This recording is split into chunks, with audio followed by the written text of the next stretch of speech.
Okay. I know that EK and Zach have already spoken, and I don't know if we necessarily save the best for last, but I'll try my best. I grew up in Corsicana.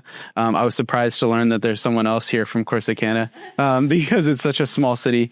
I kind of to start off with, I guess I would say I was born to a family where my mom's side of the family was very Catholic. You know, her and all of her siblings had been raised Catholic, and my mom was a teacher at the school. My aunt, her sister, had been a teacher at the Catholic school there in Corsicana for several years, and then had moved up here to Dallas.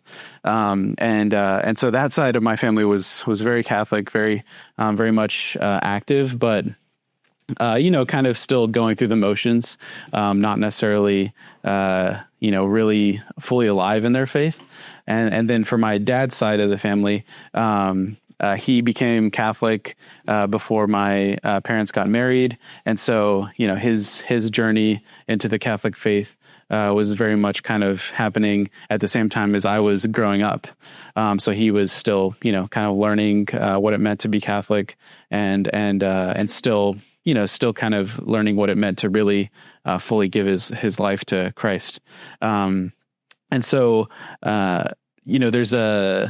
a kindergarten through 8th grade school there in Corsicana, James L. Collins Catholic School. And so that's where I attended school through 8th grade. My mom was my math teacher for 5th grade and 8th grade, which was a very penitential experience for probably for both of us. But yeah, I think in terms of my vocational discernment and how that all started, I would say it first really had the foundations were built when I became an altar server when I was in the 4th grade. So I remember they would kind of train us each year. The new fourth grade class would get trained how to serve by the older kids and be kind of mentored by the 6th, 7th, 8th graders. And I think honestly for me, it was more so just kind of going with the flow. All the kids who were Catholic and who they knew attended Mass on Sundays would get called to be altar servers, and so. Me and my family, we would go to Mass every Sunday. And so it was just kind of natural for me to sign up to be an altar server. It was just kind of the natural flow of things. But I didn't think much about it, or I didn't have a lot of excitement, becoming an altar server. And I would say for the first several years of being an altar server, that was kind of the case. My house in Corsicana was actually only like a block away from the school and the church there. And so what ended up happening is that anytime there was a wedding or a funeral or some kind of extra Mass on a Saturday or something, they would usually call my mom to get me to serve, because I lived close and because they knew I would be able to show up really quickly, right? And so I'm sure it was very convenient for the priests and the deacon there to know that I could come pretty quickly. But for me, it was really like, I was very begrudgingly kind of going and serving. I was like, why does it have to be me every time? And I also remember we would always go to the Saturday Vigil Mass on the weekends, and often it was the kind of least attended Mass of the weekend, and so I would often end up being the only altar server at Mass that day, and I was lucky if there was another one of my comrades who who joined me. So that throughout that whole period, I would say my faith was very much just very minimal. Me and my family, we would go to Mass on Sundays, and we would pray before meals, but there still wasn't, I think, even for my parents, their faith was still pretty minimal as well, and it didn't start to grow until later on, and when I was in high school, and so during that time, it was just we were Catholic and we would go to mass on Sundays, but there wasn't a real deep experience of like sharing our faith with each other. I don't think my parents very often asked me about my faith, or what my how my prayer life was, or anything like that. And so that's just how it was until I was in high school, I would say. And then slowly over time, not by any real conscious effort of my own, but just I think the act of going to mass, receiving the Eucharist, and just showing up, and letting God do his work in my own heart, that kind of altar server, being an altar server each Sunday, which I was kind of tired of and didn't enjoy doing initially, became something that I really looked forward to. And I don't know necessarily if there was like one Sunday when the flip just like switched, but slowly over time, especially around the time I was a freshman or sophomore in high school, I really started to take pride in being an altar server. And I remember just my sense of awe towards the Mass, and just my desire to really enter into the prayerfulness and the reverence of the Mass just increased so tremendously during that time. And I remember a new priest came in when I was in high school. And he was, the priest before was not a bad priest at all or anything. But the new priest was, much younger and kind of really energetic. And for me, having him as a role model was really important. And also just helped me to see that priests are just normal people, normal guys who, like to joke around, like to do very normal things. And so that time in high school was really when my faith started to grow a lot. And I think it was also strengthened by going to youth group in high school, going to different retreats like Dallas Catholic Youth Conference, Steubenville retreats, things like that. These experiences where I was surrounded by, hundreds, if not thousands of other high schoolers who were taking their faith seriously, and oftentimes more seriously than I was even. So those experiences really, really formed me and made me question, maybe my faith hasn't been something that I've really taken into my own hands or had a real personal experience of. And so how can I start the journey to be more like my peers who seem to have a lot more joy and fulfillment in their lives. So in high school, I was, as in the midst of that all going on, I was also very caught up in like my own success and achievements as well.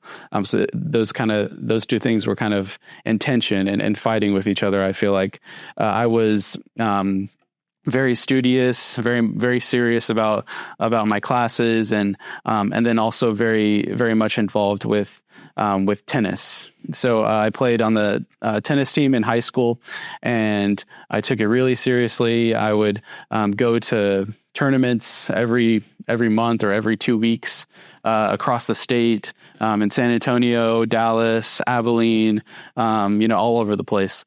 And just to try to get better, So throughout high school, that was one of my main focuses, and that, and like I said, my classes.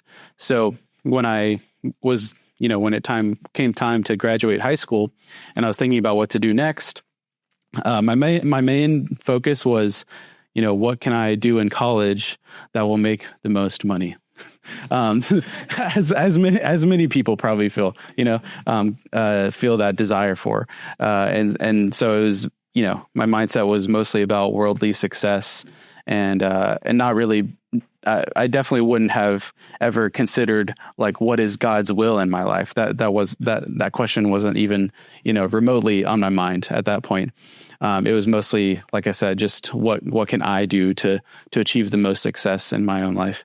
And so I decided to attend Texas A&M because my uncle had gone there and my aunt had gone there, and my uncle even worked for the university and still lived in College Station. he still does to this day. So, so it was, I'd grown up going there going to football games there and just going to visit my cousins who live there. And so it was just a very natural, kind of thing to apply there. And I didn't think too much about it. I just knew that, my family has always been Aggies. So I knew I could get in, and when I applied, that I would be accepted. So I just decided to go there. And I started off in college studying accounting because that was what my uncle studied, and he seems to be successful. So I was like, oh, that sounds good. I like math a little bit, so so I'll just do accounting. And so I started out, and my freshman year, I would say throughout the course of that first year in college, my faith just really slowly started to decline. As is the experience for many young adults when they first go into college, you're away from your parents, you're away from all the structure of your life and the structure of, getting up and going with your family to mass on Sundays. And now it's your own decision. You have to kind of have the motivation and desire to do it on your own. And so for me, I would say that desire just wasn't there. And so I would go to mass maybe once a month, maybe once every other week. And most of the time I would end up making excuses like, oh, some of my friends wanted to go have lunch or something when we were going to go to mass. Darn, I guess I can't make it this Sunday. And so, it was very easy for me to make excuses as to why I couldn't go to mass on Sunday. And so that happened throughout the course of my first year in college. And I remember my parents came to visit me one weekend. I think they have a kind of family or like parents weekend at the university where they invite parents to come and visit. And so my parents came, and I remember my mom specifically, who at this point when I was in college, my parents were starting to take their faith more seriously. They had attended CHIRP, Christ Renews His Parish retreats in Corsicana, and for them it had just kind of really been like a spark for them, to take their faith more seriously. So they were both, increasing their prayer life and their and their personal relationship with Christ at this time. And when they came to visit me, I remember my mom specifically asking me, what time do you normally go to mass on Sunday? And that was just like, I don't know how to answer that. I said, well, I don't know. I just go whenever I can. Sometimes if I can't make it, then, I just don't make it. And I think I said something like, oh, well, I still believe in God. So it's all fine, and I didn't think much of it, obviously, at the time. For me, it wasn't like I was saying something really, groundbreaking, but I know for my parents to hear that, it was very alarming, I guess I would say. And so I remember my mom saying that when they got in the car to go back home, her and my dad just prayed a rosary for me, that I would start to, just that Christ would kind of, kind of maybe nudge me, or I might feel some kind of, call to conversion and to just start to take my faith more seriously. And so my sophomore year, my second year of college, I would say that is when that really started to happen.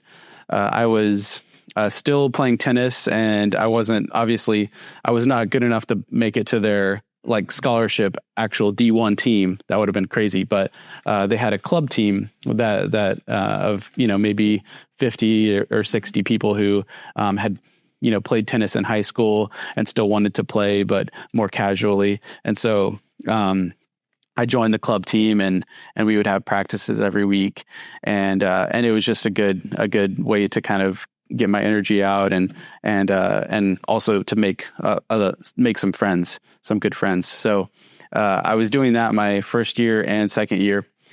And I remember my sophomore year in college, one of the members of the club tennis team, he was Catholic, and I knew he was like very active in his faith and a part of, at least like 2 or 3 groups at St. Mary's, the Catholic center there.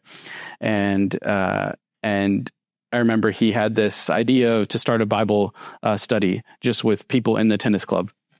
And so him and a couple of other people, they started this group, and they started inviting people. And I remember the first like 2 or 3 times they met, I was just like, I was not going to go out of my way to go to something like that. But then eventually he ended up kind of giving me a personal invitation saying like, oh, I think it'd be good if you came, because he knew I was Catholic, but I'm pretty sure he knew that I was not that active in my faith at that point. So he personally invited me, and I said, well, what's the worst that could happen? I mean, they have dinner, they have food, it'll be fine. I'll just kind of stay in the corner and not talk very much, and so that was my idea going in. And I just remember when I went to that first meeting with them with their Bible study, I just was blown away by how joyful and just how alive they all seemed. It was like a group of maybe 10 or 15 people, and they were all, all of us in college, most of them, the same class as me. And I just remember thinking to myself, like, wow, I just do not feel that as fulfilled as they seem. And I feel like my life is just lacking meaning and significance, and they just seem to have this joy about them. And I remember just feeling really surprised by how evident that was. And so, I started thinking about that, praying about that. And, even though I hadn't been really active in my faith, like I could still think back to high school where I was starting to be more active and starting to pray, starting to take my faith more seriously. And so I knew how to pray, and I knew the things to do to start going to mass. And so slowly I started doing all of those things. I remember the first daily mass that I went to at St. Mary's. I walked in on like a Tuesday, I think it was either Tuesday or Wednesday afternoon. And there were probably 200 or 250 students in the church for daily mass. And I was like, wow, all these people are coming from their classes, like a long day of classes, maybe 2 or 3 classes, and they're here, to worship God at the end of their day, and that really blew me away as well. And so those experiences, I started going to that Bible study more often, and then just sharing my faith with the other people in that group. And yeah, I just constantly felt more fulfilled the more that I went to these meetings, and then the more that I started to go to adoration and daily mass at St. Mary's. And so this life of Christ and this personal relationship started to build up, and I really never knew what it meant to have a personal connection with God and prayer until I started going to adoration at St. Mary's. And so that was kind of developing and just growing over time. And then I remember my junior year, the next year, I started to really think about what I wanted to do, after college. Obviously those questions start to come up, and your friends ask you and your parents ask you, like, what do you want to do? And I just had this like deep, like sinking feeling that what I'm doing now is not what I want to do after college. I was doing fine in my classes, and I was still studying accounting. But I just knew that there was not, I was just kind of going through the motions, and there wasn't much fulfillment from my classes. And so I remember I took this one accounting class that's kind of the gateway class to the higher level classes. And so it's one of the harder classes to pass, and the one that students have the most trouble with. And I just for the life of me, I hated that class. It was just the most painful experience to go through. And I remember calling my uncle who had studied accounting and was working in accounting, and asking him, his name's Philip. And I said, Uncle Philip, what do you think I should do? Because, you went through this exact same class when you were at A&M, and I said, it was not interesting or, I had no desire to do any of that. And he said, well, honestly, I might consider, if I were you, I would consider changing your degree. And so I'm sure he could have just said, oh, you'll be fine. You can stick it out. But I was really glad that he was honest with me and said, if that's your experience, then maybe that's an indication of that you're being led somewhere else, So I did that. I took his advice. I switched my major to something else that, was still like in the business school, but, a lot more fit my interests and was something that I was, enjoyed doing. So, I ended up getting my degree in management information systems, which is like IT, essentially. So a little bit of programming, software, and then kind of business mixed. So I ended up enjoying that a lot more. So that was taking place in my junior year of college. And at the same time, I was still getting all those questions of what I wanted to do next. And although I had figured out practically, okay, I should change from accounting to MIS, I still had those questions of, okay, do I really want to do this when I graduate though? Is this, I started to think about what is God's will in my life? That question that before I would have said, is not on my mind at all.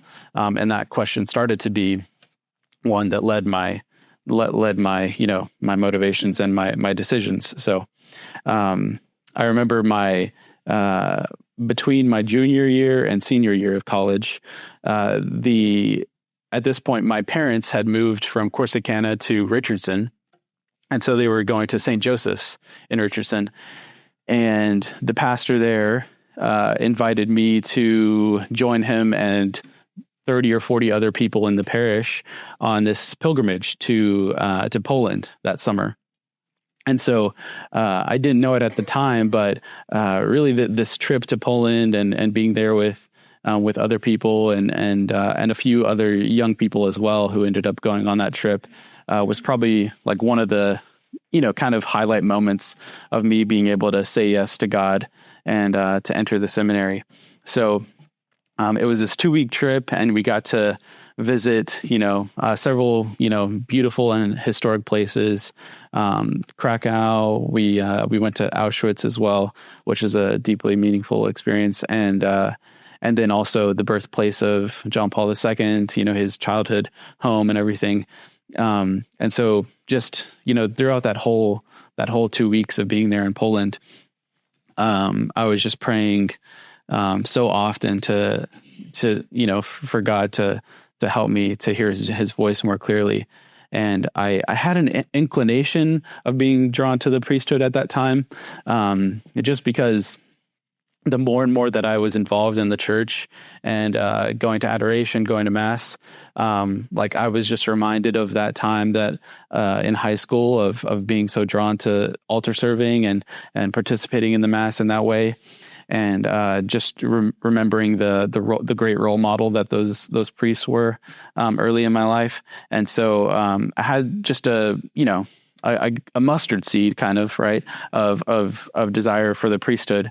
But I was still kind of nervous about it and not sure if that's what God really wanted me to do. So those 2 weeks in Poland, I was really praying about that a lot. And there was another younger guy who was in college as well. And I remember me and him, he was also kind of going through the same journey of trying to figure out what to do next in life. And so having him there with me as well was a great kind of bonding experience and something that we were able to share. But I remember specifically when we went to visit the convent of Sister Faustina, right, in Poland. and we were kind of getting a tour around the grounds of the convent. And I remember one of the sisters just came up to our group and said, "Hello, would you like to hear about divine mercy?" And we were just like, "Okay, sure." So she just takes us, and we just there's this kind of outdoor seating area at one part of the convent, and we all just go sit down, and she just kind of stands up in front of us and talks about her experience and her journey of living out this this call and this gift of divine mercy in her own life. And she talked to us for about 15 minutes, and I remember I was listening to what she was saying, but at a certain point in the course of her talking, just her like joy and just like intense like love of God was just like, it was just like radiating out from her, so clearly. And I was just like, wow, how beautiful it is that God has given her this gift. And so I was just kind of thinking to myself about that, struggling to like paying attention to what she was saying, but also feeling like, man, God is really trying to tell me something right now. And I just remember starting to pray in that moment as she was speaking, and just feeling like God was telling me, not to be afraid. That same phrase, "do not be afraid," that John Paul II was, very, very much reiterated several times to young people in his time as Pope. And that feeling of God just saying, "do not be afraid," was like, okay, like if I follow you, like everything will be okay. I don't know if that necessarily means like you 100% want me to be a priest, but I just know that it means that I want to say yes to you. And I'm not afraid to say yes to you anymore. And so that was towards the end of those 2 weeks in Poland. And I remember coming back and just feeling so much at peace and so much ready to follow God's will in my life. And so when I got back, I was preparing for my senior year, and the first semester of my senior year, I remember calling my mom, and she was kind of asking me, that same question, what do you want to do next? And I was still kind of like, I don't know what the answer is. And she asked me, she had never asked me this before, but she said, have you ever thought about being a priest? I don't know why she said that. I'm sure she had an inkling as well, from knowing that I was kind of on this journey of taking my faith more seriously. And, I'm sure she was very aware of the way that altar serving and all those things had affected me when I was younger. And so when she asked me that question, I remember I just like broke down in tears. I was on the phone with her, and I just broke down, and I didn't know why. But I guess that question really just like pierced me and kind of opened up this desire that I had, that was so, that I wasn't necessarily aware of how strong it really was. But then when I heard that question, it really became clear. So that was a huge moment for me as well. And after that, shortly after that, a couple weeks after that conversation with her, that's when I first decided to apply to the seminary. So I ended up calling Father Edwin, who was the vocations director at that time. And throughout the course of my senior year of college, I would, every time I would come back to Dallas for breaks or things like that, I would just meet with Father Edwin while I was here. And it just became more and more clear over time, and that God was really calling me to at least enter the seminary, and that's something Father Edwin really reiterated to me. He said, just because you're applying to the seminary, he said, don't think that means you have to be 100% sure that you're going to be a priest. And he said, even if you spend 3 years in the seminary and then you leave for some reason, like God did not waste that time on you, and you will grow no matter what. And so that's kind of how I ended up applying to the seminary. And then obviously I spent my, as was mentioned earlier, I spent my first 2 years in the seminary at Holy Trinity Seminary, which I have the shirt on right now. And it was an interesting time because that was during COVID. It was 2020 when I graduated from college, and then entered seminary that very next fall semester.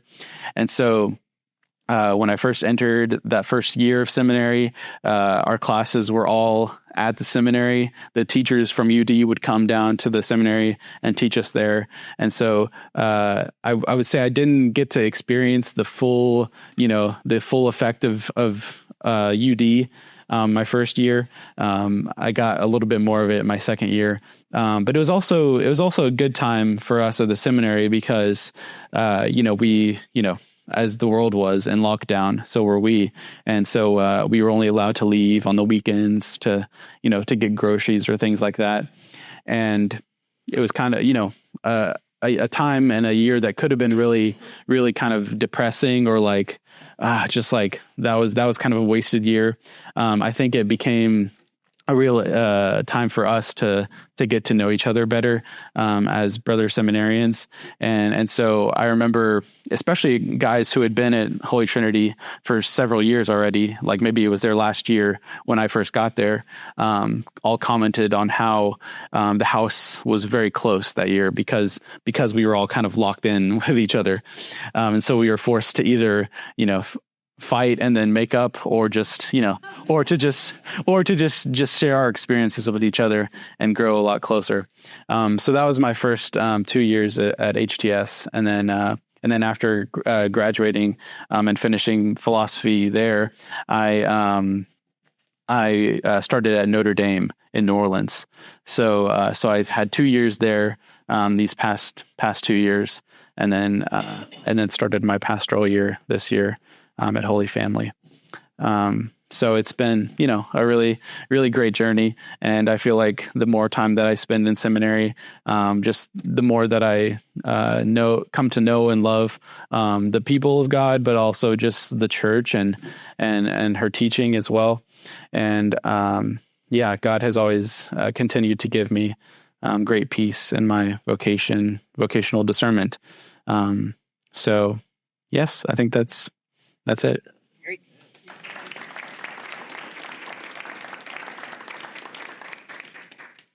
Do we have any questions, Ben?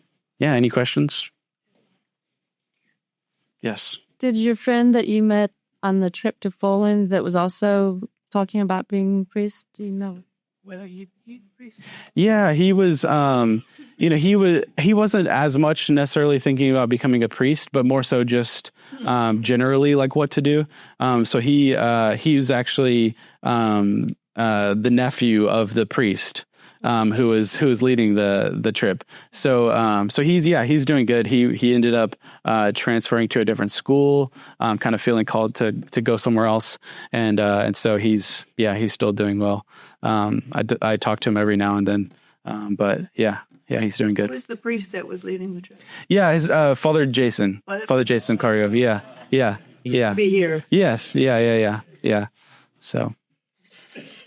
Just curious about the difference between Notre Dame and your experience at Holy Trinity. Yeah. That's a translation and kind of a new house and how'd you feel about that? Yeah. Difference in connection. Yeah, good question. I think the general experience is that when you go from minor seminary to major seminary, there's always kind of a difference, in the feel, the atmosphere of the seminary.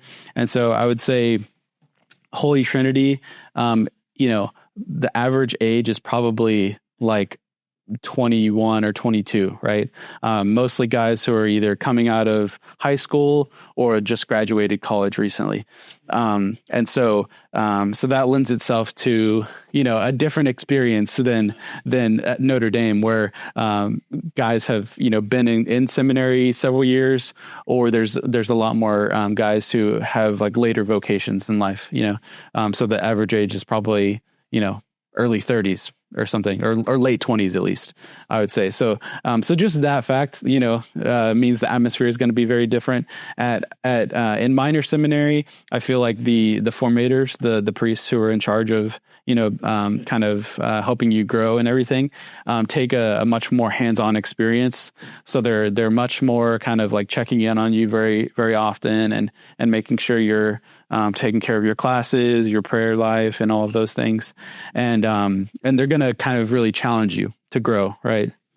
I think the way they usually think about it is, your first couple of years in seminary, you're mostly just focused on growing in your human relationship with God, right? And your kind of self-awareness and discipline as just a young man, right? So learning how to be, how to take care of yourself and how to take care of all of your responsibilities. And so that's a lot of the focus at Holy Trinity. And then once you move on to major seminary, most of the time before you start major seminary, you receive candidacy. So you kind of, write this petition to the bishop to receive candidacy.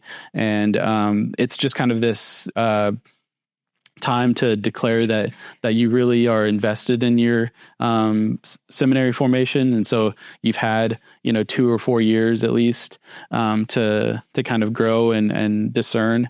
And now you're saying, I feel like at this point, when I'm moving from minor seminary to major seminary, I'm, really invested. And I feel like God is continuing to call me to the priesthood.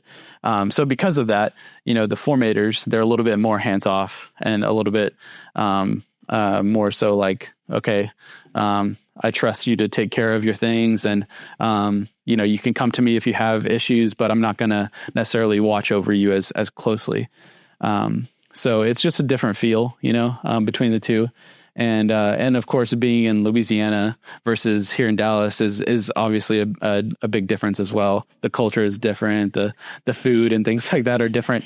So, and New Orleans is a very interesting place, of course. So, yeah, good question though. Yes. Good question. I lived in New Orleans for a number of years, and so I know what you speak of. Back decades ago, when the church had the attitude that the Blessed Mother saying not so quite important in spiritual life, the bishops, etc., Will was in there, Worcester, took off the Notre Dame statue. There was a huge statue of the Blessed Mother that crowned literally the entrance to Notre Dame Seminary, which is a beautiful campus. Yeah. I mean, it never stops being beautiful campus. And they decided to remove that magnificent statue. And in the course of taking it off with the crane, they knocked off the head of the Blessed Mother. And it was such a profound experience that they did that. They figured out what they were doing, and they put the statue in the large foyer with the head beside it. And I often wondered the impact. I had a visceral response just talking about this. I've often wondered what the response would be to seminarians who would about to go through there and see this. And that's part of the history of what went on in our church in the last 50, 60 years. But that, I think, is one of the most profound and powerful awakening opportunities for people who have their heart in the right place. Anyone who goes in. And I wondered if you knew anything about that, or if you even ever used that card. Yeah. I did. Yeah. I didn't even know that happened actually. That's an interesting story. Yeah. I know now, our seminary is obviously named, for Mary. And so, I'd say we, I guess, learned from that, hopefully. And we certainly, all the priests and all the formators, always encourage us to increase our relationship with Mary and any way we can, praying the rosary more, daily, things like that. We definitely, are fully, fully trying to love Christ and then receive the love of his mother as well. But yeah, I didn't know that happened. So yeah, that's interesting. Yeah. It wasn't a natural occurrence. It Mhm. was man-made. Yes. How was your dating life at A&M, and did you break someone's heart when you decided to go? Yeah, good question. I was dating in late in high school, and then early in college as well. I had like two serious relationships in college. One was my freshman year. And so it was, with someone, like at that time, as I said, I was not really taking my faith seriously. And the person the girl I was dating, was not, she was Catholic as well, but I mean, really not active in her faith at all either. Slowly over time, as I started to take my faith more seriously, she started to feel, kind of distant from me because of that. And so that one, ended up ending because of that. And then, no, I didn't end up breaking anyone's heart. I don't think by entering the seminary. I had one other relationship in college that was shorter as well, but not anything towards the end of college when I was doing my discernment and things like that. So, which I think is, I think it's good to be dating and to be thinking about that option as well. But I think if you think God is calling you to discern the priesthood or religious life or something like that, you should probably not be trying to discern both of those things at the same time, So I felt like it was good that I didn't have relationships for a while towards the end of college, because I think it just gave me that freedom to just think about God alone. So. Yeah.